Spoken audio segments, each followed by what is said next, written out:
So hello guys, स्वागत है आप सभी का आप सबके अपने चैनल विद्या परिहार गुरुकुल में।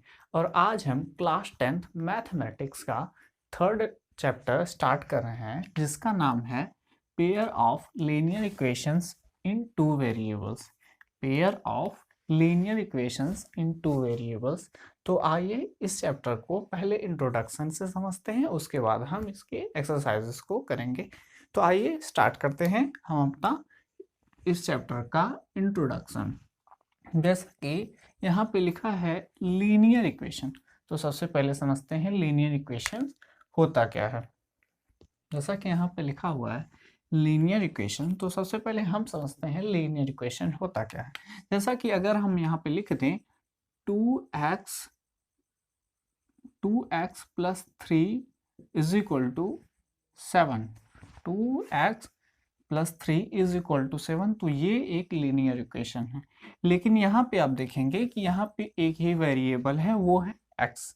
यहाँ पे एक ही वेरिएबल है, वो है x।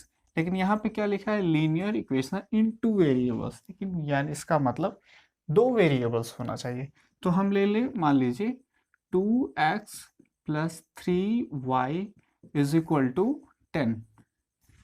अब क्या है, यहाँ पे x भी है y भी है, दोनों वेरिएबल हैं। तो यहाँ पे ये हो गया linear equation in two variable. तो हमको क्या चाहिए, लीनियर इक्वेशंस इन टू वेरिएबल।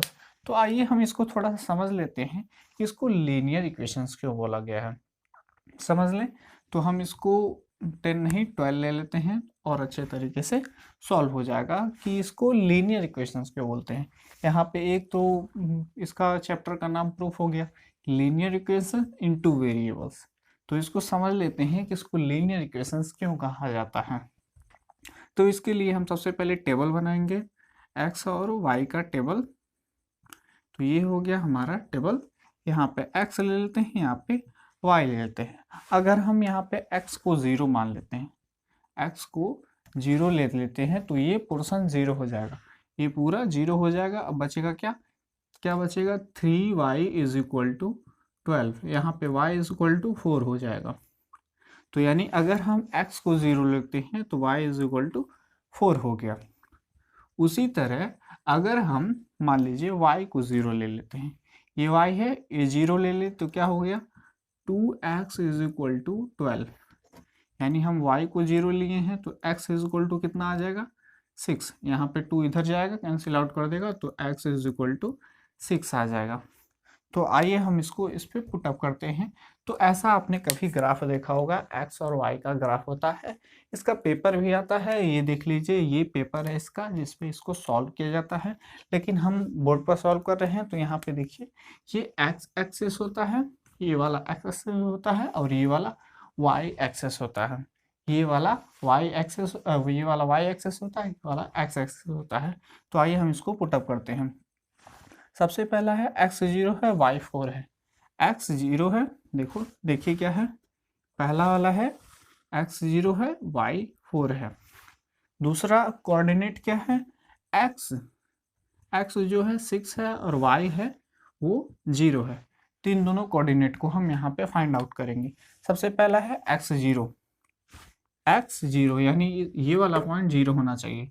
तो ये वाला पॉइंट 0 कहाँ पे है, यहाँ पे है। और क्या है, y4 होना चाहिए। तो y4 कहाँ पे है, यहाँ पे है। तो ये हम पॉइंट ले लेते हैं, और ये हो गया हमारा क्या, 0,4। ये हो गया ये वाला पॉइंट। अब हम ये वाला पॉइंट फाइंड करें, तो ये क्या है, x6 है, यहाँ पे x6 है, और y क्या है, 0 है, y 0 है, यानी ऊपर हमको नहीं जाना है, सिर्फ x में ही रहना है, x वाले कोऑर्डिनेट पे।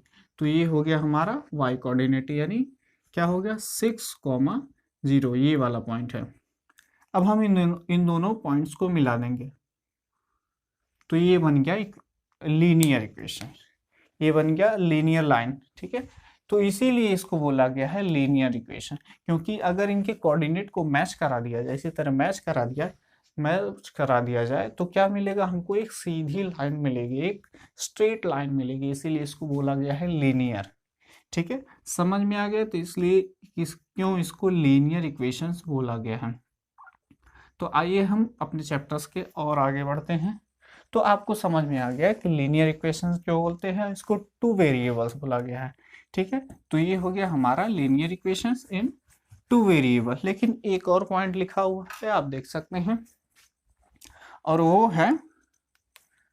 है पेयर ऑफ लीनियर इक्वेशंस। क्या है?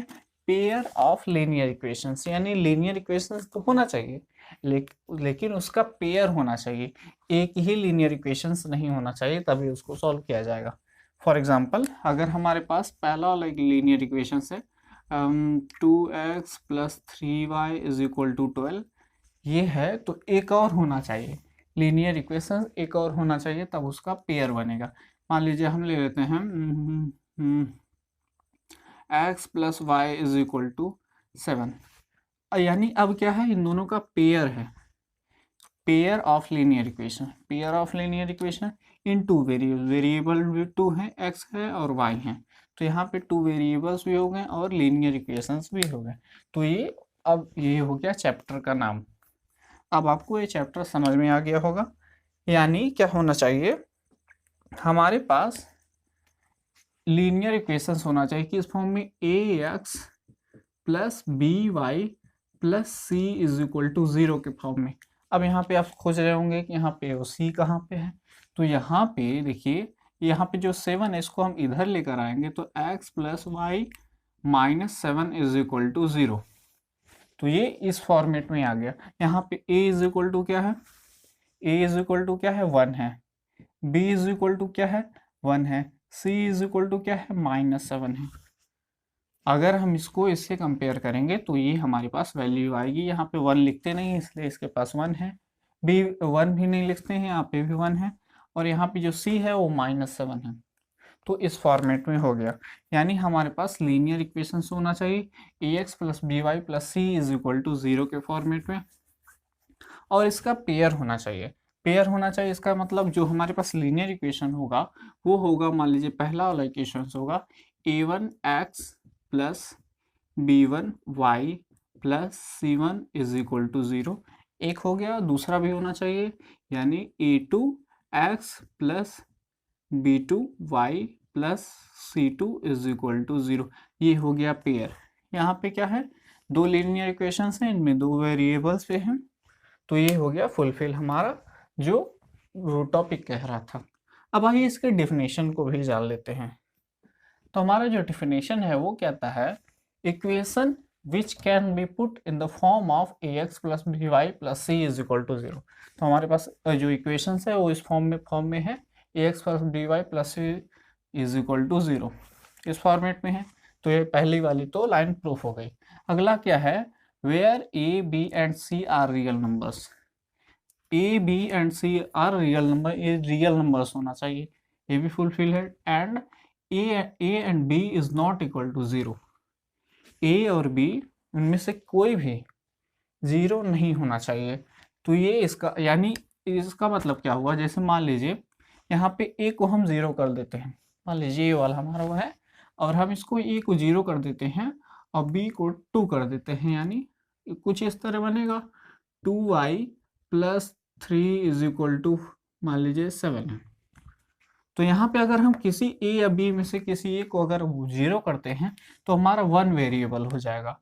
1 वेरिएबल यहाँ पे सिर्फ y है, x गायब है, इसीलिए यहाँ पे a और b में से किसी को भी 0 नहीं होना देना चाहिए, क्योंकि वो 1 वेरिएबल हो जाएगा, तो वो इस linear equation in two variable नहीं हो पाएगा। तो इसीलिए बोला गया है and a and b is not equal to 0 is called linear equation, तब इसको लीनियर इक्वेशंस कहा जाएगा। तो आप इसको नोट कर लीजिए, ax + by + c = 0, आप इसको नोट कर लीजिए।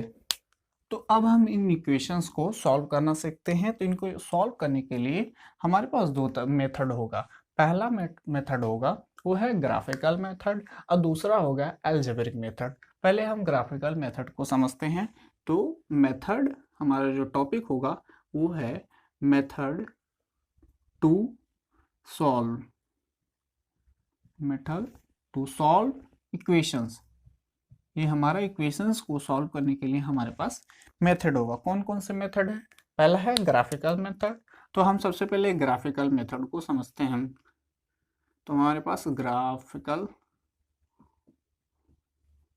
ये है हमारे पास ग्राफिकल मेथड। अब इसको समझते हैं बारी बारी से। इसमें तीन जो है ग्राफिकल, तीन मेथड है। ये जो ग्राफिकल मेथड है इसको, ये इसके तीन पार्ट है। पहला जो है वो है, उसको देखते हैं। पहला क्या कहता है, जो a1, जो हमारे पास दो इक्वेशन है, जैसे मान लीजिए a1x plus b1y plus c1 is equal to 0, और दूसरा इक्वेशन है a2x plus b2y plus c2 is equal to 0। अगर हमारे पास इस तरह दो इक्वेशंस हैं तो हमारे पास होना चाहिए, क्या होना चाहिए, a1 by a2 is not equal to b1 upon b2। ये इन दोनों के इक्वेशन, इन दोनों के फ्रैक्शन के इक्वल नहीं होना चाहिए। आइए एक एग्जांपल से समझते हैं। मान लीजिए हमारे पास जो इक्वेशंस है वो है 2x plus 3y plus 2x plus 3y is equal to 12। हमारे पास जो अगला है वो है x plus 3x plus y is equal to 7। हमारे पास ये दोनों इक्वेशंस हैं। तो यहाँ पे इसको पुटअप करके देखते हैं कि दोनों, इन दोनों का फ्रैक्शन इक्वल है या नहीं। तो हमारे पास a1 जो है वो कितना है, 2 है, a2 कितना है, 1 है, और जो b1 कितना है वो है 3 है, b2 कितना है वो है 1 है। तो यहाँ से आप ध्यान से देखिए कि दोनों इक्वल नहीं है, ये दोनों इक्वल ही नहीं है। तो यानी ये दोनों, ये जो हमारे पास दोनों इक्वेशंस हैं इस वाले फॉर्मूले को फुलफिल करते हैं। तो आइए इसके बारे में और थोड़ा सा और डिटेल में जानते हैं ये क्या है। इसका सबसे पहले हम x और y कोऑर्डिनेट निकाल लें। चलिए इस वाले फॉर्मूले के लिए, इस वाले इक्वेशन के लिए हम कोऑर्डिनेट निकालते हैं। ये है x, ये है y, ये है x और ये y। और यहाँ पे हम x को 0 लेते हैं तो y इज इक्वल टू कितना हो जाएगा, अभी आपने थोड़ा देर पहले देखा। अगर हम इसको 0 लेते हैं तो ये पूरा फॉर्मेट 0 हो जाएगा, और y इज इक्वल टू 4 हो जाएगा। यानी x को 0 हम लेते हैं तो y 4 हो जाएगा। अब हम y को 0 ले लेते हैं तो x की वैल्यू क्या हो जाएगी, 6 हो जाएगी। तो ये हमारे पास दो फॉर्मेट आ गए। यानी हम इसको प्लॉट करते हैं, इसका ग्राफ बनाते हैं। ये जो ग्राफ है इस पे हम इसको प्लॉट करते हैं। x 0 है, x 0 है यानी हमको उधर जाना नहीं है। y 4 है यानी हमको यहाँ पे आना है, ये हमारे पास पॉइंट आ गया। अगला है ये वाला, एक तो इसका पॉइंट था, एक इसका पॉइंट था 0,4, दूसरा था 6,0। तो हमारे पास 0,4 तो यहाँ पे है, और क्या है, यानी x पे 0 चलना है, y पे कितना चलना है, 4, y पे 4 चलना है। तो यानी यहाँ पे हमारा पॉइंट हो गया। और जो दूसरा पॉइंट है x को हमको 6 तक चलना है, यानी यहाँ पे y को 0 यानी ऊपर नहीं जाना है। इन दोनों को हम मैच करा देंगे। तो ये हो गया हमारा ये वाली लाइन, ये वाली लाइन यानी क्या है इसका नाम, 2x plus 3y is equal to 12। ये हो गया इसकी लाइन। अब हम इसको भी देख लेते हैं, x प्लस वाई को भी, इसका भी कोऑर्डिनेट फाइंड करते हैं, इसका भी टेबल बनाते हैं। तो ये हो गया x और ये हो गया y। x को हम 0 मानते हैं, y की वैल्यू क्या हो जाएगी, 7। अगर हम y को 0 लेते हैं, x की वैल्यू हो जाएगी 7। ठीक है, आप यहाँ पे कोई भी वैल्यू पुटअप कर सकते हैं, लेकिन देखा जाता है जनरली कि किससे आसानी से सॉल्व हो जाएगा। तो यहाँ पे हमको ये वाला अच्छा लगा तो इसलिए हम इसको ये वाला मान लिए। आइए इसको सॉल्व करते हैं आगे। हमारे पास दो कोऑर्डिनेट हैं, कौन कौन से, 0,7 और है 7,0। ये हमारे पास दो कोऑर्डिनेट आ गए। पहला वाला कोऑर्डिनेट कहाँ पे, 0, यानी x को हमको 0 तक जाना है, ये हो गया। y हमको 7 तक जाना है, तो ये हो गया। यानी ये वाला हमारे पास पॉइंट है 0,7। दूसरा है 7,0, यानी x को हमको 7 तक जाना है, x को हमको कहाँ तक जाना है, 7 तक जाना है, और y को हमको 0 तक जाना है, यानी ऊपर हमको नहीं जाना है, ऊपर हमको नहीं जाना है, ऊपर हमको नहीं जाना है। तो जैसे ही हम इसको क्या करेंगे, ये वाली जो पिछली वाली लाइन है इसको हम थोड़ा सा और बड़ा कर देते हैं। ये जो लाइन है इसको आप जितना मन के तितना आगे बढ़ा सकते हैं। याद रखिएगा, ये जो हमने पहले वाली लाइन ड्रा की थी 2x plus 3y plus 2x plus 3y is equal to 12, इसको हम और जितना मन के उतना बड़ा कर सकते हैं। अगला हमारे पास जो लाइन है वो है ये वाला, इन दोनों को मैच करा देते हैं इसे। ये वाला 7 पॉइंट है, सॉरी ये वाला 7 पॉइंट है।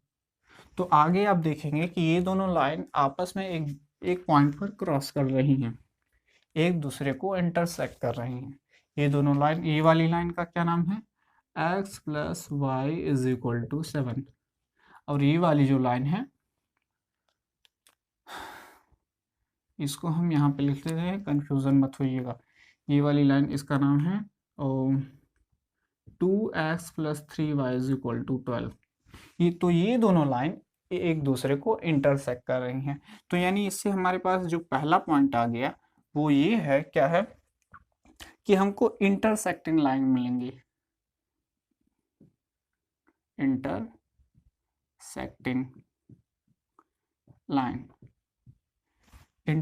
लाइन मिलेंगी अगर a1 upon a2 is not equal to b1 upon b2 है, तो एक दूसरे को इंटरसेक्ट करेंगे। अगर इंटरसेक्ट करेंगे तो यहाँ पे इन दोनों का सॉल्यूशन एक दूसरे को बराबर होगा, एक दूसरे के इक्वल होगा। जैसे अगर यहाँ पे हमारे पास जो पॉइंट है वो है, यहाँ पे जो पॉइंट है वो है क्या है, x को 8,0, यानी x को हम 0 तक चले, लेकिन y भी हम चले हैं कितना, -1। तो ये दोनों इक्वेशंस के लिए इक्वल ही होगा, दोनों इक्वेशन के लिए एक समान ही होगा। यानी इसका मतलब क्या हुआ, बी पॉइंट अगर एक दूसरे को इंटरसेक्ट कर रही हैं तो इसका ओनली वन सॉल्यूशन होगा, केवल एक ही सॉल्यूशन होगा, केवल एक ही सॉल्यूशन होगा, और यानी ओनली वन सॉल्यूशन। सी वाला पॉइंट क्या होगा, अब ये दोनों लाइन जो है वो कंसिस्टेंट होंगी,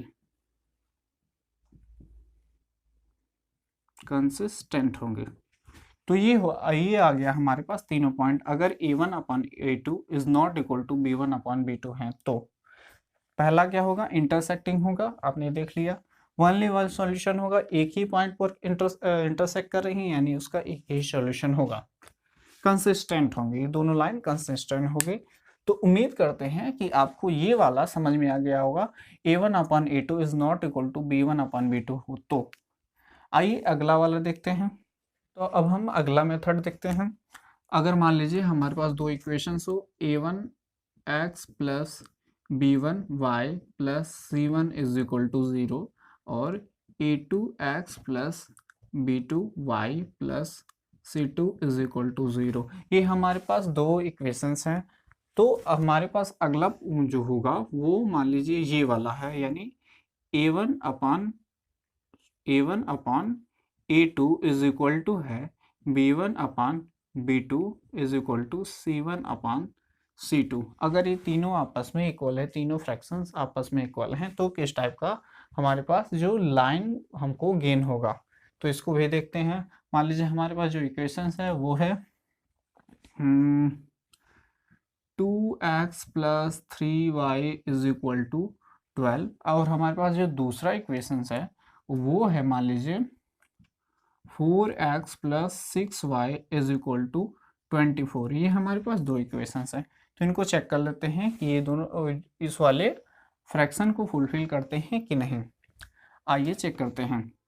a1 कितना है, 2 है, b1 कितना है, 4 है, तो इसका वैल्यू कितना हो जाएगा, 1/2।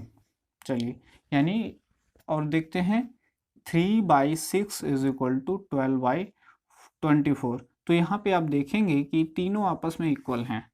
इसको भी सॉल्व करेंगे तो 1/2 आएगा, इसको भी सॉल्व करेंगे तो 1/2 आएगा, और इसको भी सॉल्व करेंगे तो तीनों को जब सॉल्व करेंगे तो 1/2 ही आएगा। यानी ये तीनों आपस में इक्वल हैं। अगर ये तीनों आपस में इक्वल हैं, तीनों क्या है, रेशियो, तीनों फ्रैक्शन अगर आपस में इक्वल हैं तो क्या होगा, आइए चेक करते हैं। तो हम सबसे पहले हम निकाल रहे हैं x कोऑर्डिनेट और y कोऑर्डिनेट। इस वाले लाइन के लिए हम x कोऑर्डिनेट को फाइंड आउट करेंगे, इस वाली लाइन के लिए और इस वाली लाइन के लिए। तो आइए फाइंड आउट करते हैं। तो ये वाला लाइन जो है, यहाँ पे हम x को 0 लेते हैं, ये रहा हमारा x, ये रहा y। x को अगर हम 0 लेते हैं तो y की वैल्यू कितनी आ जाएगी, 4। अगर हम इस वाली लाइन में y को 0 ले लेते हैं तो ये वाला फॉर्मेट 0 हो गया, तो ये हो गया 6। इस लाइन को ड्रॉ कर देते हैं। तो ये हमारा पास जो लाइन बनेगा वो है, क्या बनेगा, x0 y4, x0 y4 यानी ये वाला पॉइंट है, और यहाँ पे x6 और y0 यानी ये वाली लाइन फिर से बन जाएगी। तो ये वाली लाइन होगी हमारी 2x + 3y = 12, इसकी लाइन। इस वाली की भी लाइन देखते हैं। तो ये हो गया हमारा दूसरी वाली लाइन का कोऑर्डिनेट x और y। इसको सॉल्व करते हैं। यहाँ पे हम x को कितना लें ताकि ये सॉल्व हो जाए। आप यहाँ पे कोई भी वैल्यू ले सकते हैं, याद रखिएगा। आइए इसको सॉल्व करते हैं।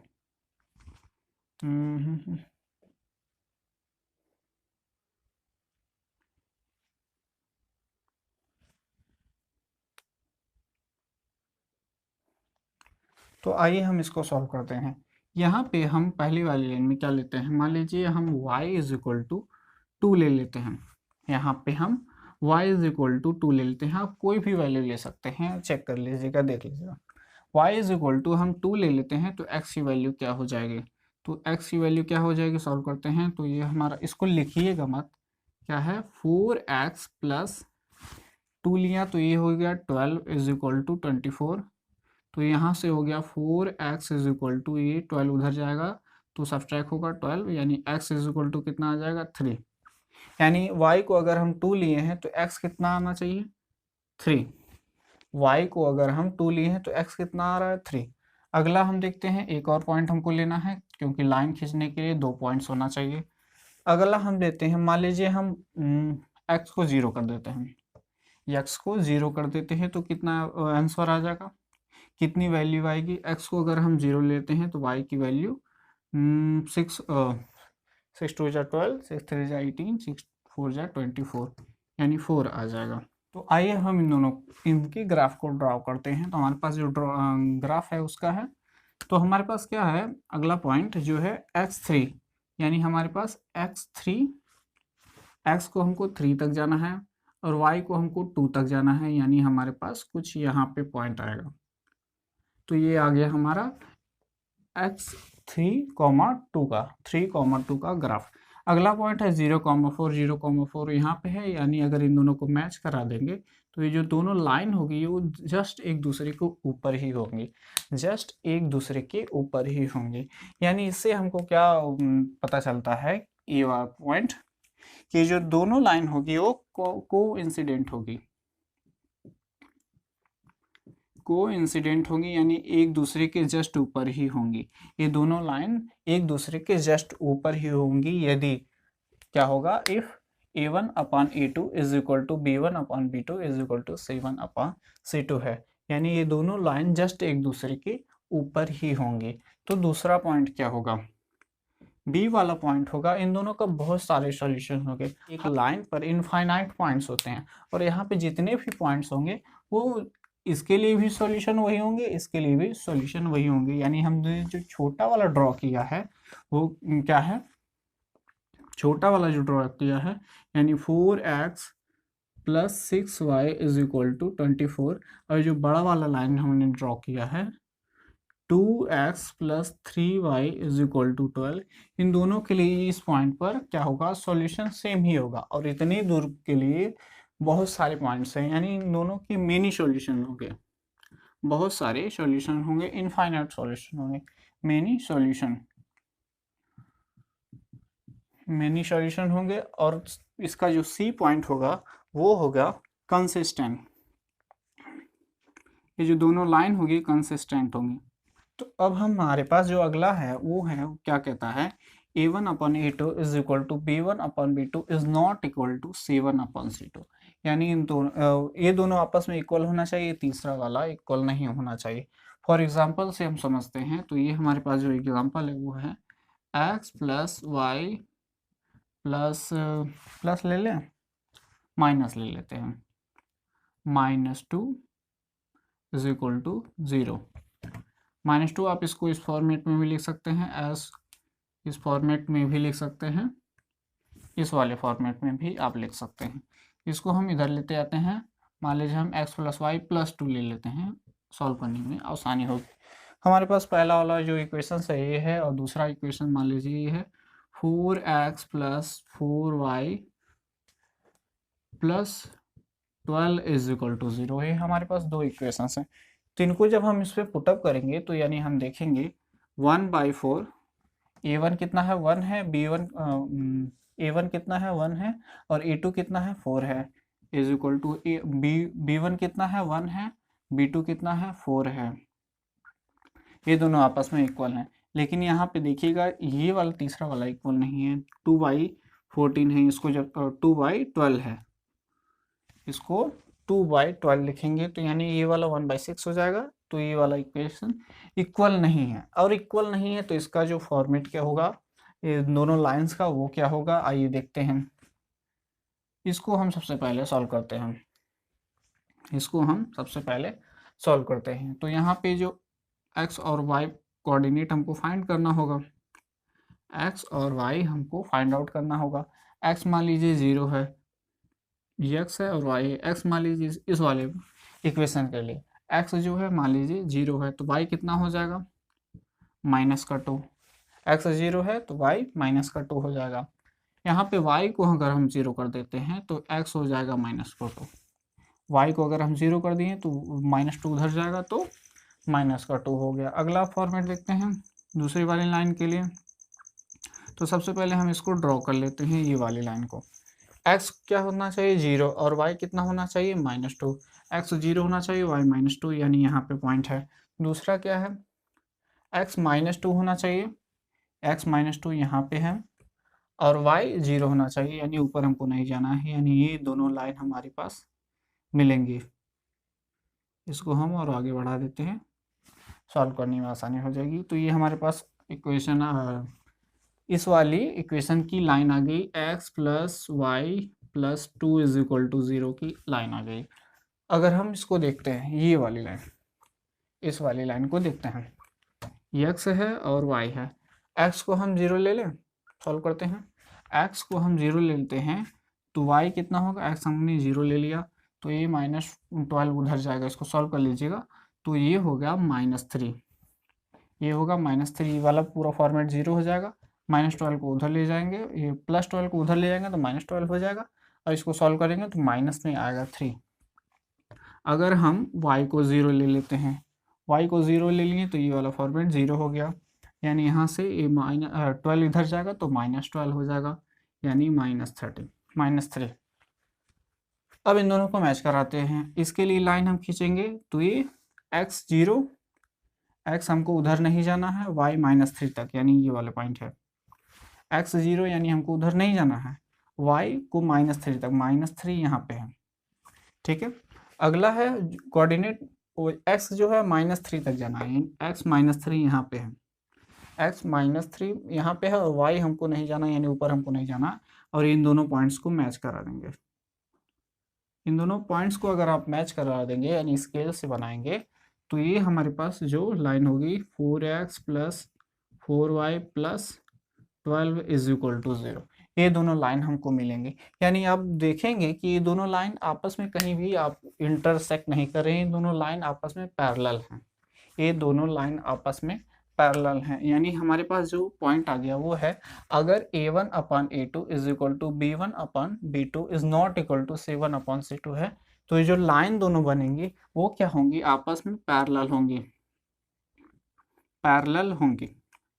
अब ये दोनों पैरेलल हैं तो एक दूसरे को आपस में कभी इंटरसेक्ट नहीं करेंगे, तो इन दोनों का कोई भी सॉल्यूशन नहीं होगा। जब तक इंटरसेक्ट नहीं करेंगे तब तक इन दोनों के पॉइंट्स मिलेंगे नहीं, यानी नो सॉल्यूशन होगा, नो सॉल्यूशन।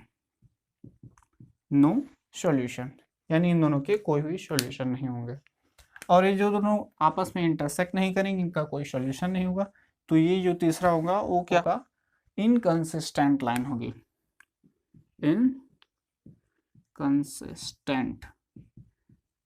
इनकंसिस्टेंट लाइन हमको मिलेंगे। तो आपको ये पॉइंट याद रखना है, अगर ये तीसरा वाला इक्वल नहीं है तो लाइन जो होगी दोनों पैरेलल होगी। आप देख सकते हैं इनका कोई सॉल्यूशन नहीं होगा, इंटरसेक्ट नहीं करेंगे तो कोई सॉल्यूशन नहीं होगा। जो लाइन बनेगी वो क्या होगी, वो इनकंसिस्टेंट होगी।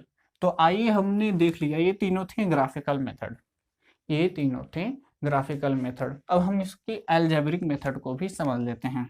तो गाइस, हमने ग्राफिकल मेथड को देख लिया, अब हम देखते हैं अलजेब्रिक मेथड को। इसमें भी तीन मेथड हैं, एक है सब्स्टिट्यूशन मेथड, दूसरा है एलिमिनेशन मेथड, इसके अलावा एक तीसरा भी है जिसको अभी हम बाद में पढ़ेंगे।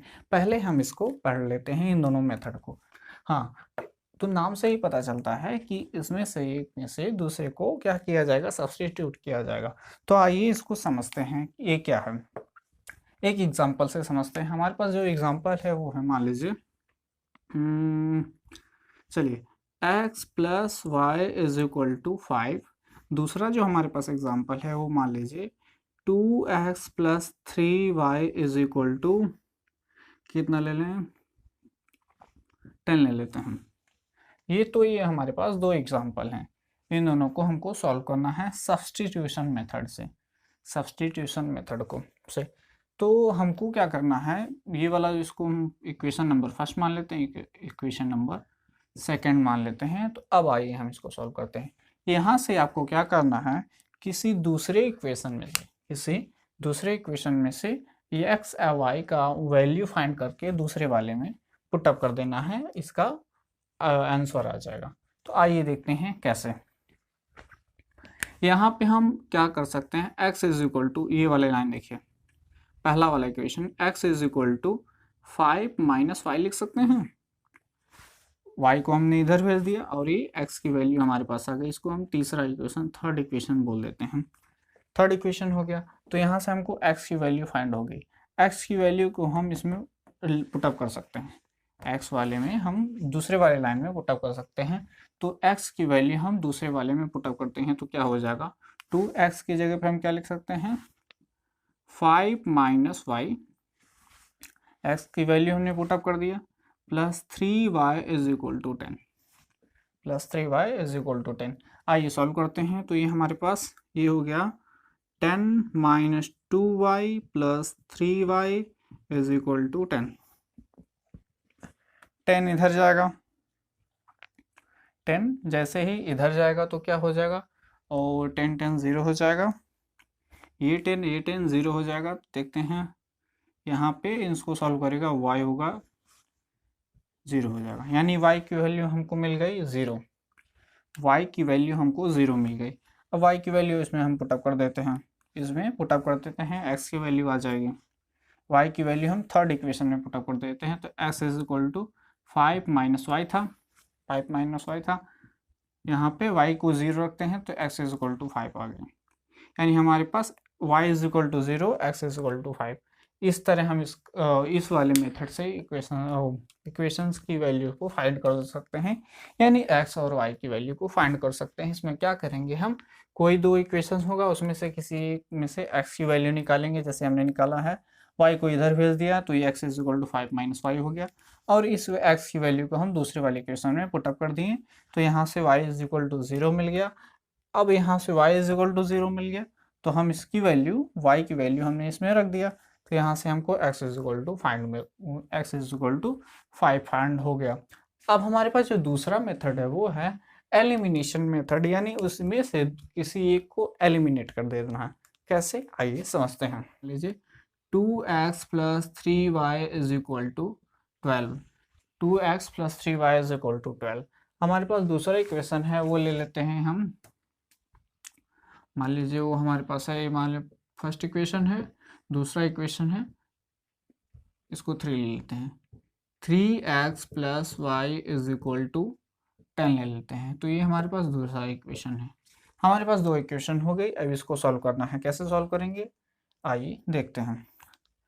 इन दोनों में से किसी एक को एलिमिनेट करना है, इसलिए इसको एलिमिनेशन मेथड बोलते हैं। तो कैसे इसको एलिमिनेट करेंगे? अगर हम इसमें ध्यान से देखिए, अगर हम इस वाले इक्वेशन में सेकेंड वाले इक्वेशन में अगर हम 3 से मल्टीप्लाई करके इसमें से सब्ट्रैक्ट कर दें तो ये दोनों एलिमिनेट हो जाएंगी। आइए देखते हैं कैसे। दूसरा वाले इक्वेशन में हम 3 से मल्टीप्लाई कर देते हैं, तो ये हमारे पास फर्स्ट इक्वेशन थी, ये वाली सेकेंड इक्वेशन थी, ये हमारे पास फर्स्ट थी, ये हमारे पास सेकेंड इक्वेशन थी। इसमें मल्टीप्लाई करते हैं तो ये हो जाएगा 3 3 9x plus 3y is equal to 30। तो ये हमारे पास थर्ड इक्वेशन आ गई, ये हमारे पास थर्ड इक्वेशन आ गई। अब हम इसको इसमें से एलिमिनेट करने के लिए इसमें से इसको सब्ट्रैक्ट करेंगे, यानी हम थर्ड वाले में से हमको सब्ट्रैक्ट कर दे रहे हैं फर्स्ट वाले इक्वेशन को। थर्ड वाले में से हम फर्स्ट वाले इक्वेशन को सब्ट्रैक्ट करते हैं। आइए देखते हैं। तो ये हमारे पास थर्ड वाली इक्वेशन हो गई 9x plus 3y is equal to 30। First वाली इक्वेशन है वो है हमारे पास 2x plus 3y is equal to 12। Subtract करते हैं, सब्ट्रैक्ट करेंगे तो ये हो जाएगा 9x में से 2x सब्स्टिट्यूट माइनस करेंगे, 9x में से 2x को माइनस करेंगे तो कितना हो जाएगा 7x, और ये दोनों ये क्या हो जाएगी 3y थी प्लस 3y, ये माइनस 3y हो जाएगी, तो ये दोनों 0 हो जाएंगे, यानी एलिमिनेट हो गया। अब इसमें से हम इसको सब्ट्रैक्ट करेंगे तो ये हो जाएगा 18, तो ये हो जाएगा हमारा 18 answer. x is equal to value कितनी आ गई 18/7, 18/7 हमारे पास x की वैल्यू आ गई। अब हमारे पास x की वैल्यू आ गई, x की वैल्यू को हम किसी एक में पुट अप कर सकते हैं और y की वैल्यू को फाइंड आउट कर सकते हैं। तो गाइस आप सभी ने अलजेब्रिक मेथड का दो तरीका देख लिया। पहला तरीका सब्स्टिट्यूशन मेथड, दूसरा तरीका एलिमिनेशन मेथड। ये जो तीसरा तरीका है क्रॉस मल्टीप्लिकेशन, अभी हम इसको देखते हैं। इसको देखने के लिए हमको हमारे पास दो इक्वेशन है, 2x plus 3y minus 5 is equal to 0, दूसरा इक्वेशन है x plus 3y minus 4 is equal to 0। ये रहे हमारे पास दो इक्वेशन। दोनों इक्वेशन को हमको इसी फॉर्मेट में चेंज करना। अगर मान लीजिए ये वाला इक्वेशन है 2x plus 3y is equal to 5, तो इसको हम 5 को हमको इधर लेकर आना है, यानी इस वाले फॉर्मेट में हमको चेंज करना है। मिला जुला करके ax plus b y plus c is equal to 0 इस वाले फॉर्मेट में चेंज करना। अगर हम इस वाले फॉर्मेट में चेंज करेंगे तो हमारे पास a1 is equal to 2, b1 is equal to y और c1 इज इक्वल टू 5 ये रहा, और यहाँ पे a2 जो है वो 1 है, b2 जो है वो 3 है और c2 जो है वो माइनस का 4 है। तो आइए अब हम देखते हैं इस वाले फॉर्मेट क्रॉस मल्टीप्लिकेशन को समझते हैं। उसके लिए हम सबसे पहले x को रखेंगे, ये हमारे पास रहा x। एक मिनट मार्कर में इंक डाल लें। तो अब हम इसको सॉल्व करने के लिए यहाँ पे हम x लिखेंगे इज इक्वल टू y लिखेंगे फ्रैक्शन के फॉर्म में, यहाँ पे 1 लिखेंगे। अब हमको जैसे ही x के नीचे जो लिखना है उसके लिए हम x को ढक लेंगे, x को हम ढक लेंगे तो बाकी जो कोफिशिएंट है उसको हम मल्टीप्लाई करेंगे, यानी -4 को हम 3 के साथ मल्टीप्लाई करेंगे तो ये हो जाएगा 12। अब हम माइनस लगा देंगे, -4 को हमने 3 के साथ मल्टीप्लाई कर दिया, माइनस लगा दिया। अब क्या है बचा है 3 को -5 के साथ मल्टीप्लाई करेंगे, यानी 3 को -5 के साथ मल्टीप्लाई करेंगे तो ये हो जाएगा -15। अब हम y को देखेंगे, अब हम y को देखेंगे तो हम y वाले को ढक लेंगे, y वाले को हम ढक लेंगे, और यहाँ पे ये इसके पास 1 है, x का कोफिशिएंट 1 है, इसको हम -5 के साथ मल्टीप्लाई कर देंगे, ये हो जाएगा -5। अब हम माइनस लगा देंगे, इसको हमने इसके साथ मल्टीप्लाई किया, इसको हमने इसके साथ मल्टीप्लाई करना है, -4 को हम 2 के साथ मल्टीप्लाई करेंगे तो ये हो जाएगा -8। अब हम इसको देखते हैं, y वाले को देखना है, यानी c वाले को देखना है, तो हमको c वाले को देखना है। c वाले को देखने के लिए हम इसको ढक लेंगे, अब इन दोनों को मल्टीप्लाई कर देंगे, यहाँ पे 3 को इसके साथ मल्टीप्लाई करेंगे तो ये हो जाएगा 6, इसके साथ मल्टीप्लाई करेंगे तो ये हो जाएगा 6। अब हम माइनस लगाएंगे, इसके कोफिशिएंट को इसके साथ मल्टीप्लाई कर देंगे, यानी 3 हो जाएगा। अब ध्यान से देखेंगे तो चाहे आप इस वाले तरीकों को याद रखिए या फिर इस वाले फॉर्मेट को याद रखिए, इसमें भी वही चीज किया गया है, इस वाले को ढक गया है। तो ये B1 इसको C2 के साथ मल्टीप्लाई कर दिया है और ये C1 है वो B2 के साथ मल्टीप्लाई कर दिया है और ये वाला फॉर्मूला आ गया है। तो या फिर आप इस फॉर्मूले को रट लीजिए या फिर इस तरीके को याद रखिए। आइए अब हम इसको सॉल्व करते हैं। तो ये हो जाएगा x upon 12 minus minus plus हो जाएगा, ये हो जाएगा 15। अच्छा यहाँ पे -12 माइनस में आएगा, ये जो है वो माइनस में आएगा, ठीक है। देख लीजिए कैसे, -4 को हमने 3 के साथ मल्टीप्लाई किया है तो -12 आएगा, is equal to y upon ये हो जाएगा 5 -5 और ये minus plus 8 is equal to 6 - 3 is equal to 3। अब हम इसको देखते हैं तो ये हो जाएगा x अपॉन ये हो जाएगा 3 इज इक्वल टू, इसको भी सॉल्व करेंगे तो ये भी 3 हो जाएगा, ये भी 3 ही हो जाएगा, ये y है, याद रखिएगा। अब हम x की वैल्यू फाइंड आउट करनी है तो क्या करेंगे, x/3 को हम 1/3 के इक्वल रख देंगे। x/3 y/3 के इक्वल है और y/3 1/3 के इक्वल है, यानी ये दोनों आपस में भी इक्वल होंगे। तो इसलिए हमने x/3 इज इक्वल टू 1/3 रख दिया और ये 3 कैंसिल आउट हो गया, x इज इक्वल टू 1 आ गया, x इज इक्वल टू 1 आ गया। इसी तरह हम y की भी वैल्यू निकालेंगे, यानी y upon 3 is equal to 1/3, ये 3 कैंसिल आउट हो गया, y इज इक्वल टू 1 आ गया। यहाँ से हमको x की वैल्यू और y की भी वैल्यू फाइंड आउट हो गई। तो ये था क्रॉस मल्टीप्लिकेशन। इस तरह आप क्रॉस मल्टीप्लिकेशन को लगा सकते हैं आप, या फिर इस वाले फॉर्मूले को याद कर लीजिए या फिर इस वाले तरीके को याद कर लीजिए। इसमें क्या करना रहता है, अगर हमको x वाला लिखना है तो x वाले को ढक देंगे, बाकी को मल्टीप्लाई कर देंगे। y वाला लिखना है तो y को हम ढक देंगे। यहाँ पे याद रखिएगा, अगर हम यहाँ पे y को ढकेंगे तो यहाँ पे थोड़ा सा प्रोसेस को उल्टा करना है, थोड़ा सा प्रोसेस को आपको उल्टा करना है। c वाले को a2 के साथ मल्टीप्लाई करना है, c वाले को a2 के साथ मल्टीप्लाई करना है और बाकी c2 को a1 के साथ मल्टीप्लाई करना है, याद रखिएगा। तो ये था क्रॉस मल्टीप्लिकेशन और मिलते हैं अब हम अगले वीडियो में, जिसमें हम एक्सरसाइज को कराएंगे। एक्सरसाइज आप एक्सरसाइज आसानी के साथ सॉल्व कर पाओगे। हमने दोनों मेथड बता दिया, अलजेब्रिक मेथड और ग्राफिकल मेथड। तो मिलते हैं अगले वीडियो में, तब तक के लिए धन्यवाद।